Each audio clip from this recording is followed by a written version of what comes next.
Deus. Boa noite, irmãos. Paz e graça, amém? A Bíblia diz que quando estou fraco, então eu sou forte. E é muito bom, mais uma vez, estar aqui me sentindo muito fraco, muito nervoso, para essa tarefa que é uma grande responsabilidade, mas também um privilégio grandioso. Não sei como os irmãos já viram como é um pato na lagoa. Ele por cima está assim, mas por baixo as perninhas não param. Mas vamos abrir nossas Bíblias, irmãos, no texto que já foi lido agora à noite, no livro de Tiago, no capítulo 4. Tiago 4. Vamos ler a partir do versículo 13.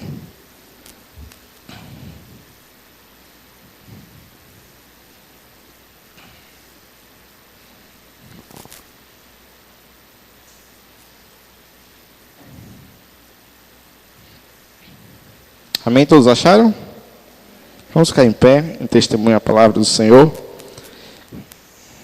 E diz assim: Eia, agora vós que dizeis, hoje ou amanhã, iremos a tal cidade, e lá passaremos um ano, e contrataremos e ganharemos. Digo-vos que não sabeis o que acontecerá amanhã, porque o que é a vossa vida? Que é um vapor que aparece por um pouco e depois desaparece. Em lugar do que devias dizer, se o Senhor quiser, e se vivermos, faremos isto ou aquilo. Mas agora vos gloriarais em vossas presunções. Toda glória tal como esta é maligna. Aquele, pois, que sabe fazer o bem e não faz, comete pecado. Amém? Deixe sentar, irmãos. Como a irmã Lícia falou agora há pouco, o tema desse mês aqui da igreja é o amanhã nos planos de Deus. É um tema que eu gosto bastante, porque todas as vezes que se fala em amanhã, para nós, está se falando sobre nossa vida de fé, sobre uma prática que nós devemos ter todos os nossos dias. E essa semana, particularmente para mim, foi uma semana bastante tensa no que se fala a insegurança. Semana retrasada foi um ano da tragédia que lá em Santa Maria, e coincidentemente aconteceram vários acidentes no Brasil. Muitas pessoas perderam suas vidas. Aqui na Bahia, um trator que soltou e atingiu um ônibus. Aqui no Porto de Salvador, um container escapuliu também do caminhão e acabou vitimando o motorista. Uma ambulância que estava voltando de prestar socorro sofreu também um acidente e veio a óbito mãe, filhos, enfermeiros. No Rio de Janeiro, aquela queda da passarela também causando óbitos, acho que de 3 pessoas.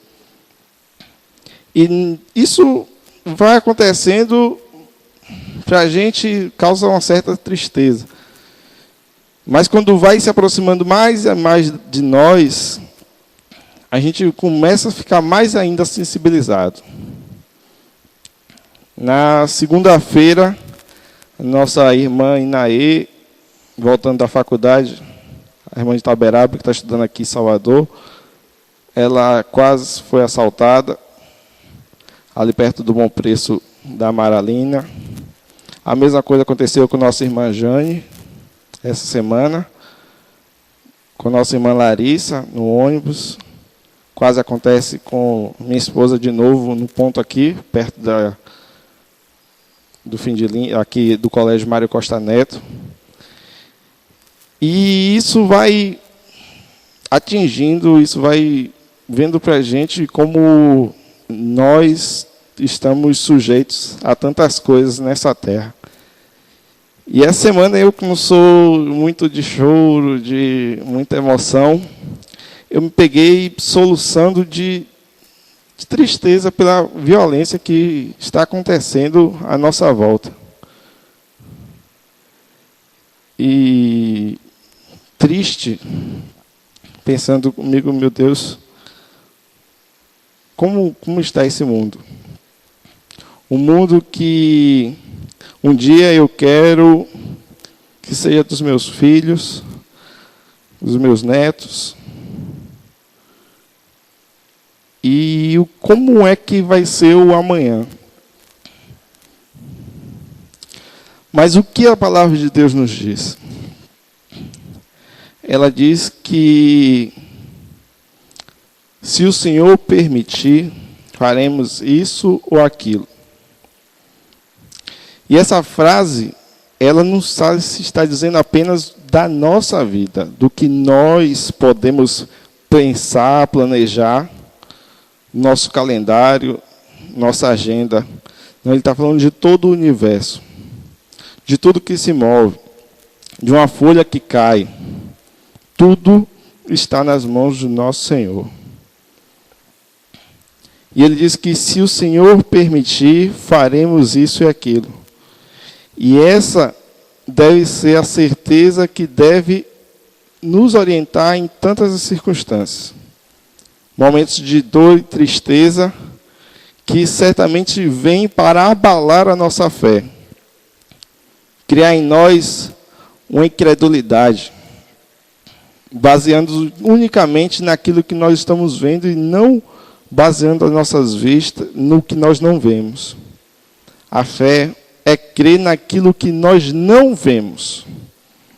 A incredulidade é acreditar naquilo que está às nossas vistas, naquilo que é provável de acontecer. Mas a palavra de Deus nos diz lá em 2 Coríntios, no capítulo 5,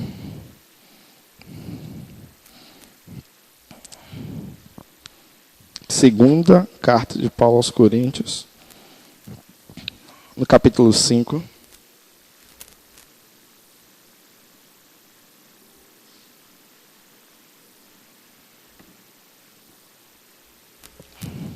A partir do versículo 1, diz: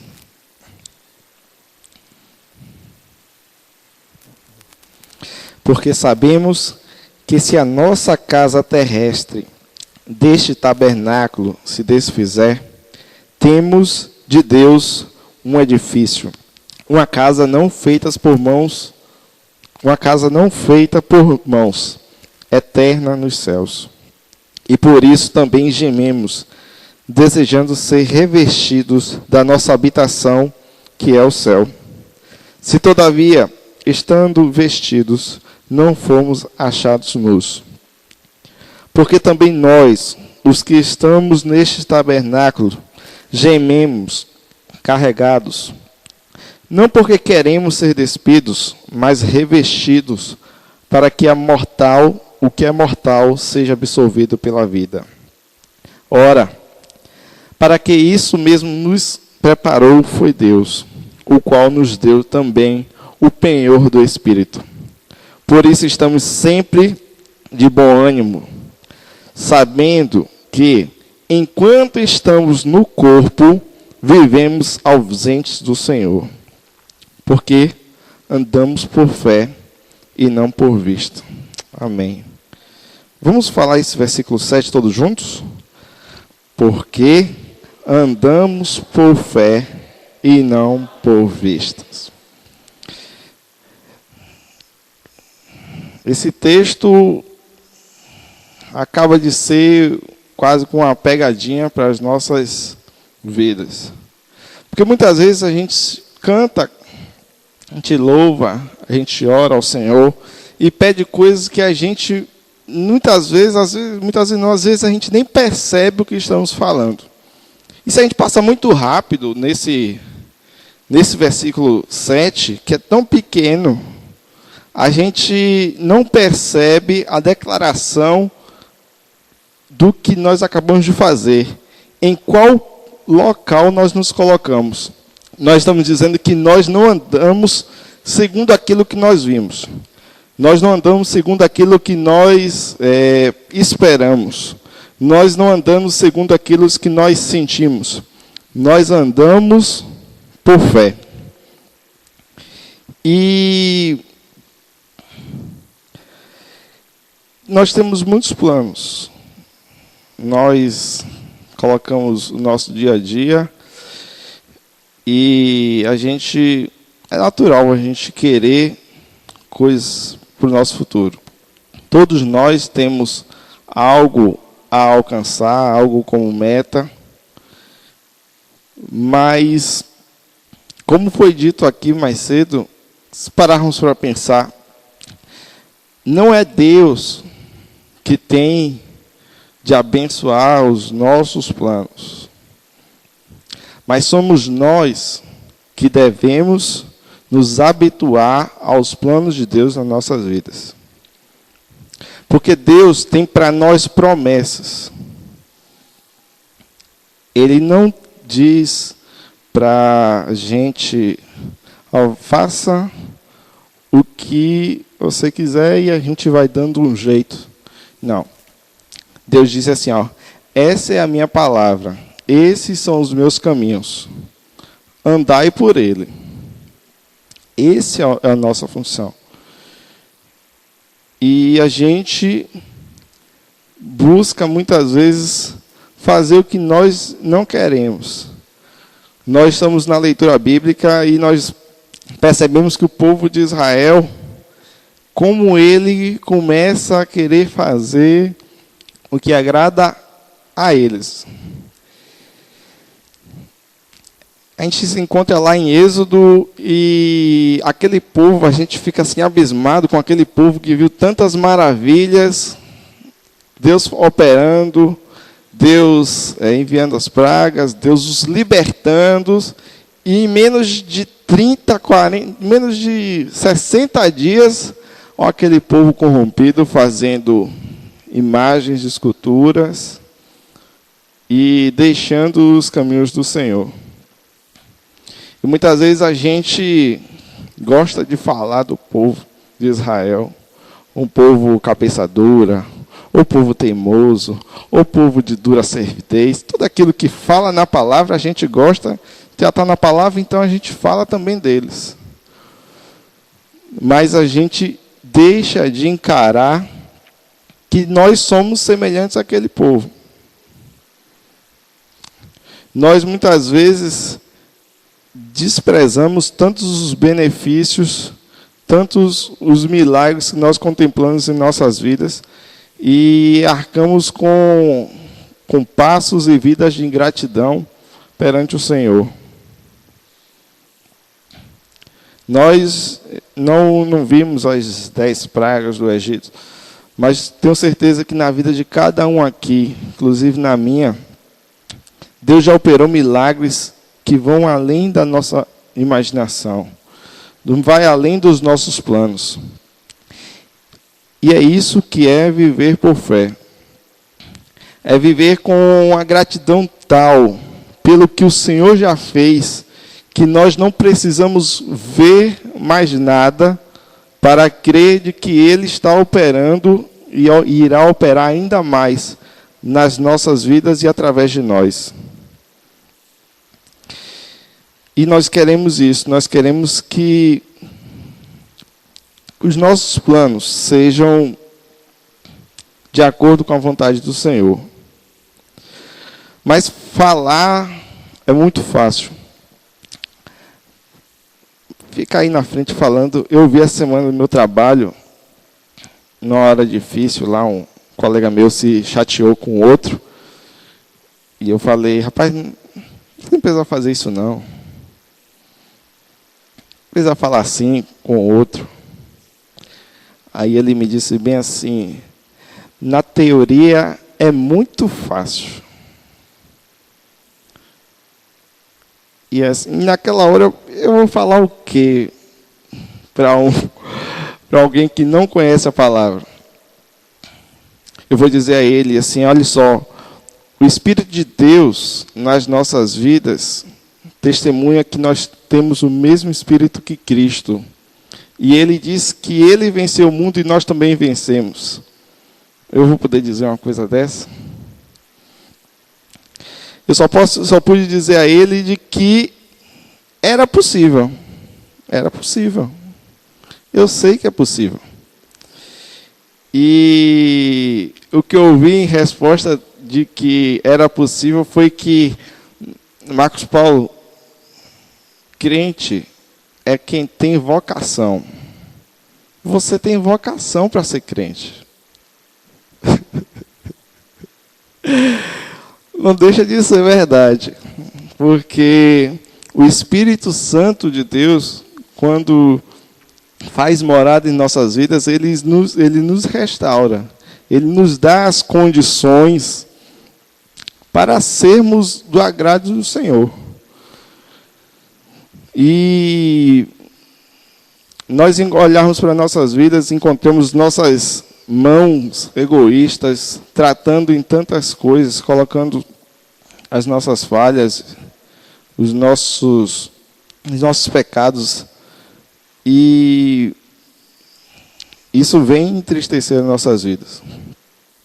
E aí a gente olha para aquelas situações de violência que eu mencionei mais cedo, e percebo que o pecado, ele vai se manifestando nessa terra. Mas o povo de Deus, ele está aqui para ser a expressão da misericórdia e do amor de Deus.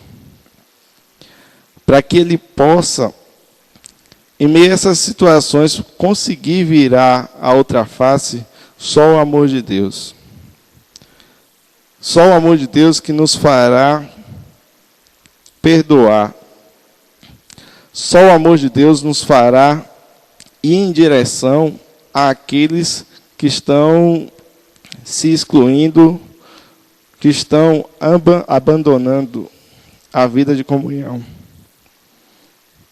Só o amor de Deus fará que nós possamos agir como Cristo agiu.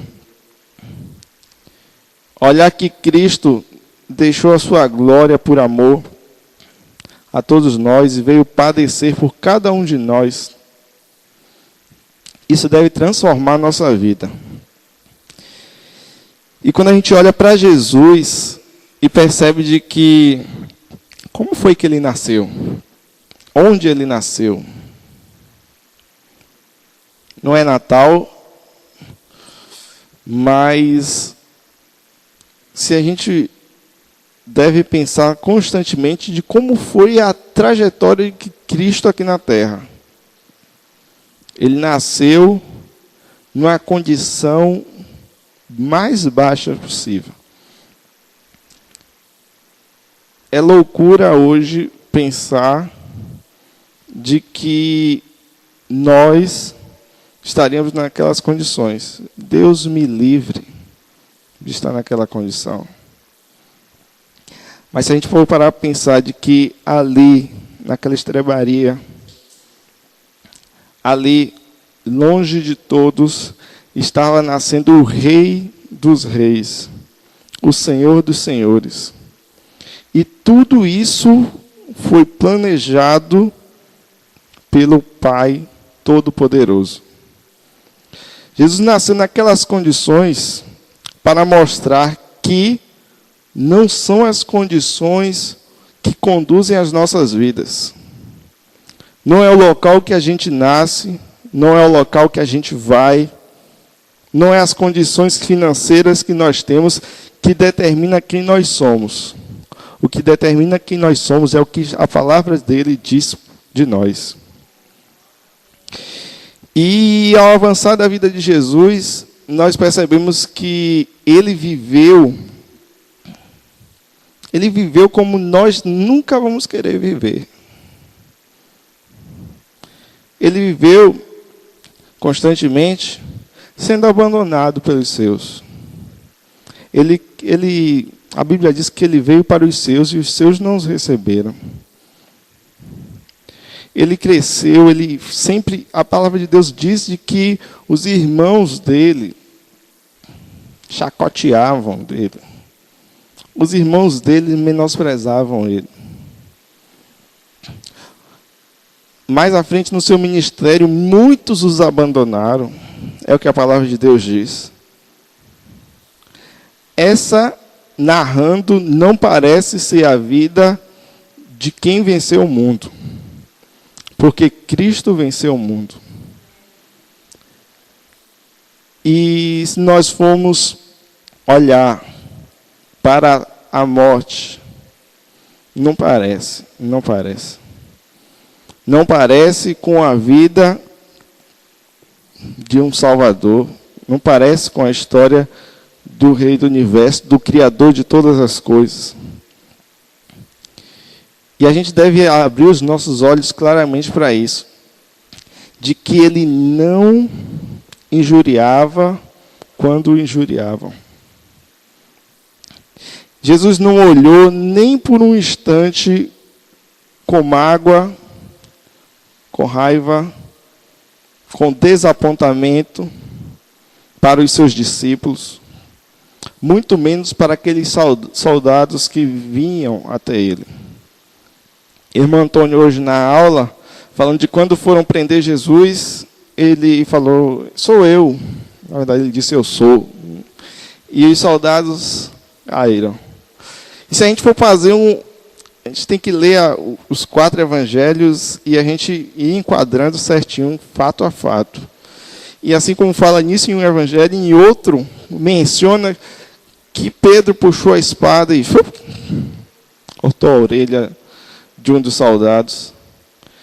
E assim, não tem como você olhar para a ação de Cristo naquela hora, curando, restaurando aqueles a quem estavam agredindo e você não ficar maravilhado. E mais ainda na cruz, ele chegar e falar, Pai, perdoa-nos. Eles não sabem o que fazem. Essa é a nossa vida. Em Isaías falam de que quando olhavam para o Messias, meneavam a cabeça, assobiavam.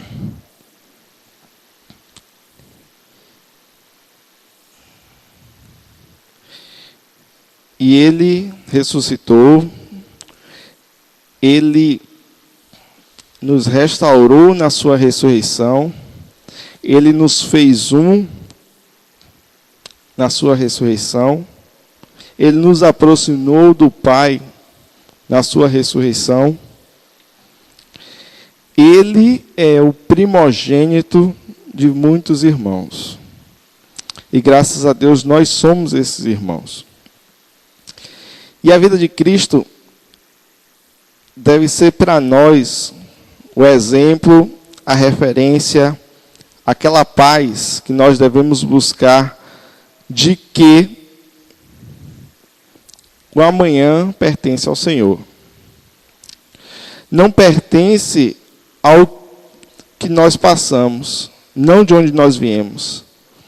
Cristo passou por tudo aquilo para que nós pudéssemos ter a certeza de que Deus tem tudo em suas mãos. Tudo. Nada pode sair das mãos de Deus. E nós hoje devemos dizer isso. Ter coragem e dizer que eu vivo pela fé. E quando nós dizemos eu vivo pela fé, nós devemos ter a certeza de que a fé é crer em algo que não é visível. E tudo aquilo que for visível, tudo aquilo que for esperado, possa ser que Deus tire de nós. Tire. Ele não tira como um malfeitor, como aquele, vamos ver até onde é que você vai, não. Ele tira como um pai, que ele quer ver os seus filhos andando. Ele tira como aquele pai que ao ensinar o filho a andar de bicicleta, ele tira a mão e a criança começa a andar. Nós devemos ter a plena certeza de que Ele está com tudo em suas mãos. Nós percebemos isso no Evangelho de Mateus. Jesus ensinando isso aos seus discípulos em Mateus, no capítulo 6.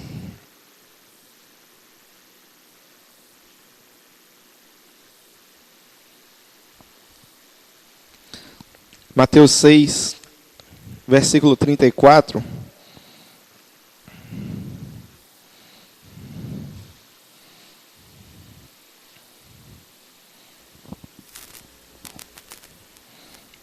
E diz assim: não vos inquieteis, pois, pelo dia de amanhã, porque o dia de amanhã cuidará de si mesmo. Basta cada dia o seu mal.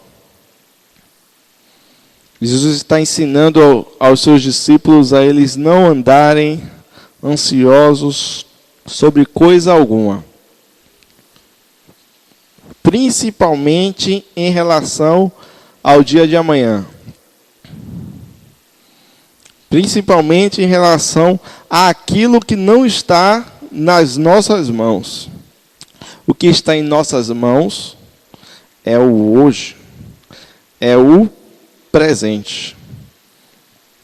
Mas o amanhã está nos planos de Deus. O amanhã está em hoje, nós entendermos qual é a vontade dele para nós e dizermos: eu vou andar por esse caminho estreito, custe o que custar. Mais uma vez, falando sobre a aula que o irmão Antônio deu mais cedo, ele falou: o que custou a obediência de Cristo?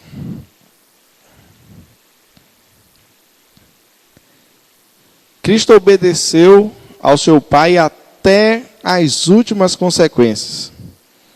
E viver por fé é dizer a mesma coisa: eu irei até as últimas consequências. Eu não quero nem saber o que Deus tem reservado para mim amanhã. Eu sei que é bom. Eu sei que é com amor. Eu sei que é com cuidado. Eu sei que Ele é misericordioso. Baseado nisso, nós não temeremos o amanhã. Nós estaremos confiantes de que Ele está cuidando de cada um de nós.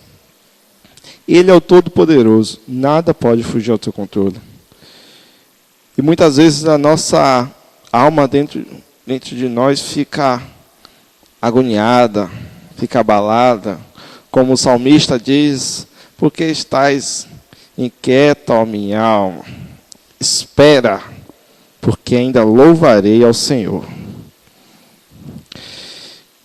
E assim também nós encontramos na vida de Abacuque. Abacuque é um livro tão pequeno. É o terror de muitas pessoas encontrá-lo também.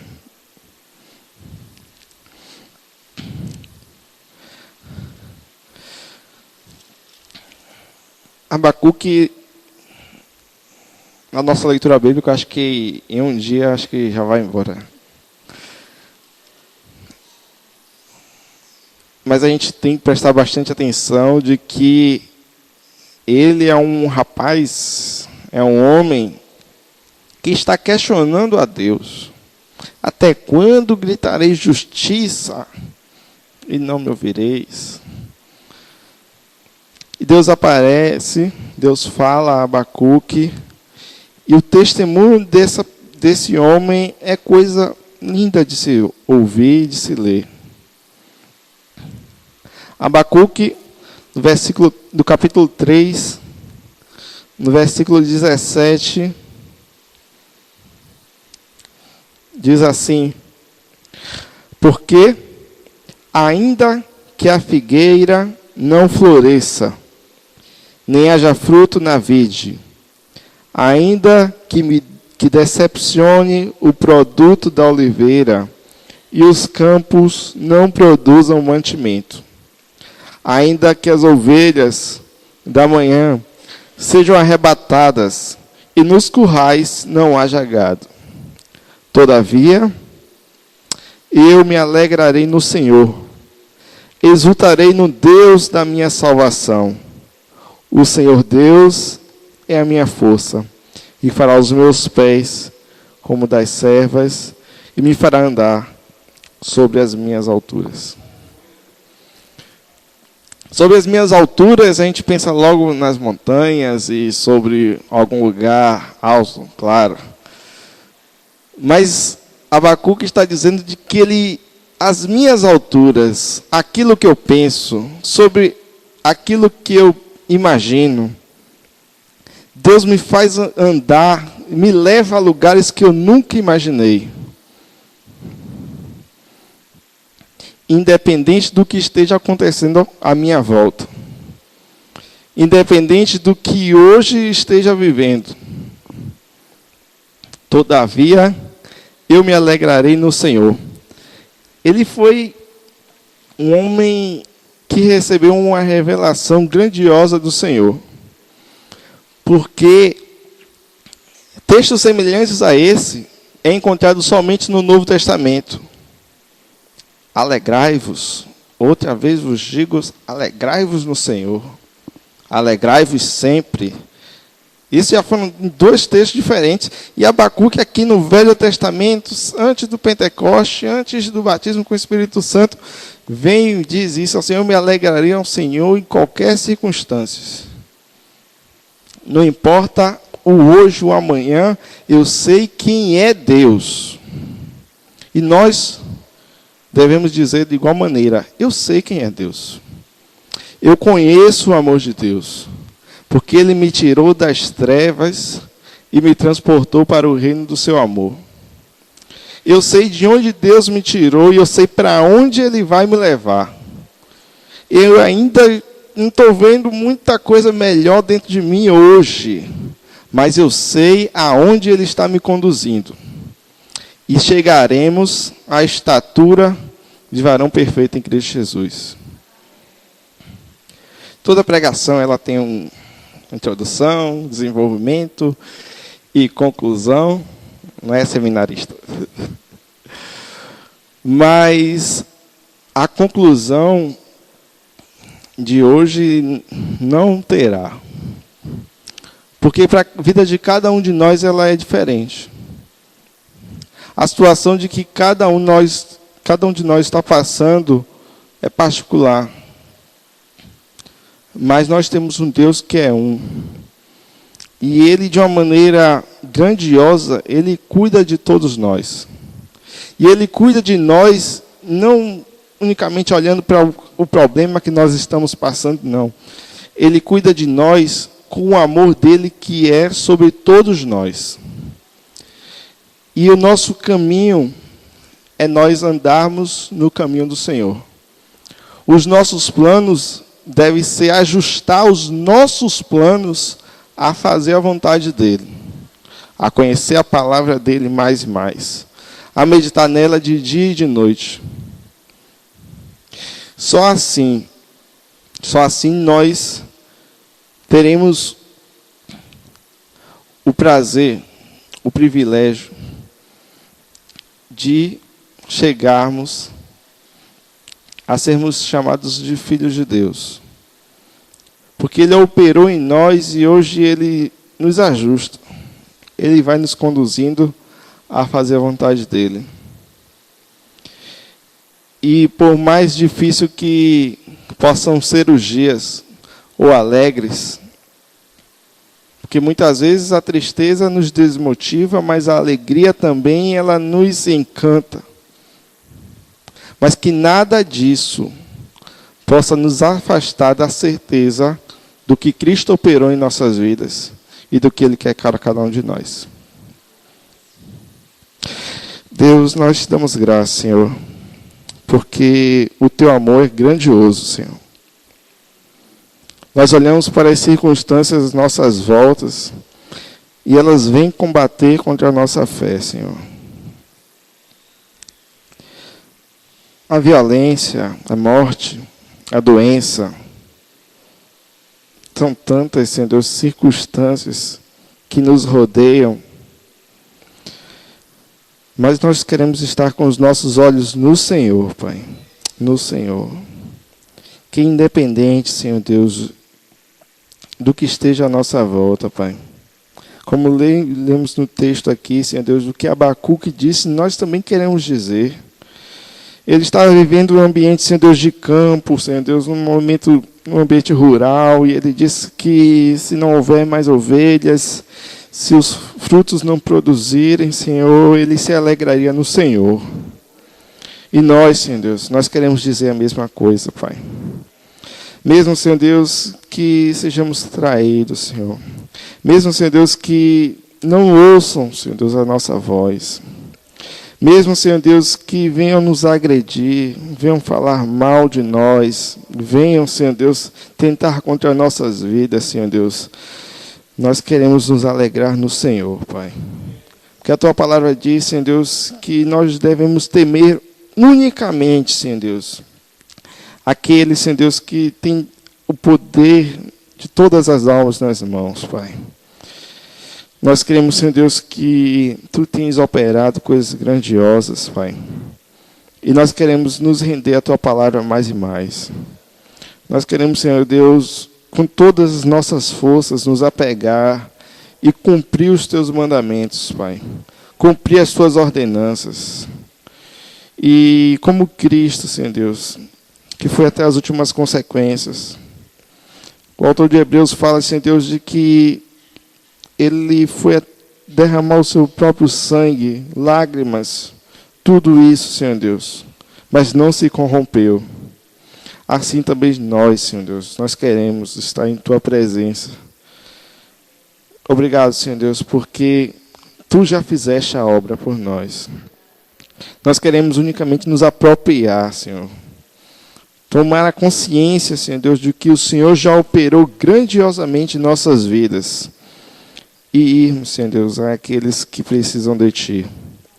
Que as pessoas, ao olharem para nós, possam perceber, Senhor Deus, de que a alegria do Senhor, Pai, está em nós. E que essa alegria, Senhor Deus, possa nos dar força para prosseguir na caminhada. Nós queremos, Senhor Deus, andar mais e mais em comunhão, Pai. Andarmos, Senhor Deus, mais próximos uns dos outros. Porque o Senhor nos constituiu como família, Pai.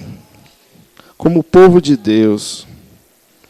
E nós sim teremos lutas para andarmos em família como em qualquer família, Senhor Deus. Mas nós sabemos quem foi que pagou o preço pela nossa união.